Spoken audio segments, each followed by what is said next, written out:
And you know what? Time to do a little fantasy and reality with our man, Sam Brylski of RotoWire.com. And obviously All-Star break, so there's not a whole heck of a lot to talk about right now. However, you decided, you kind of graded everybody. You said, all right, fine. Here's your first half All-Stars fantasy-wise. Well, starting in the AL, Alex Avila in Detroit is my pick here.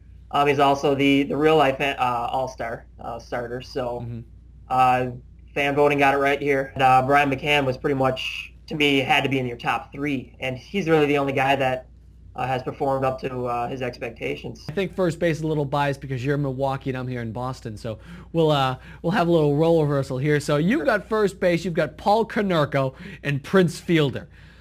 Konerko, well, he's out-homered Gonzalez by 5, so there's his one advantage statistically, and they're doing okay in RBIs. Konerko's second in the AL first baseman player pool in RBIs right now. So Konerko, I mean, and his batting average is over 300, so he's exceeding his expectations. You got at second base right now. You've got Cano and Espinosa. What do you make of these two guys? Yeah, Cano, also the AL starter.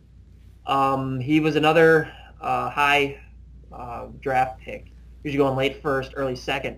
But there wasn't really a great challenger, I thought, for this spot. But Espinosa really is one of those guys. I got another one at third we'll get to, that pretty much came not out of nowhere necessarily, but was at the very end of drafts, or you could even get him on the waiver wire at sometimes. And really right now, he is one of the top second basemen right now, despite that batting average. Michael Young kind of really fell off last year. He kind of looked to be starting his decline phase, but he came back. He's got a 323 batting average. Ryan Roberts, I mean, coming out of National League, I don't know, out of the NL, who else, fantasy-wise, is going to be bringing you a ton of points. Reyes fell a little bit due to injury concerns in the drafts, so if you were the one to take the risk, you were rewarded big time, because he might be the most valuable fantasy player across the board right now. The only other snub that you've got on here is J.J. Hardy, which is definitely a fantasy versus reality situation, because I watched him this weekend for the Orioles when they were taking on the Red Sox. All right, well, let's talk about the outfield a little bit right now. Let's go on there. I mean, I think the majority of these, I don't think you can really argue any of them. Well, let's talk about Jose Bautista.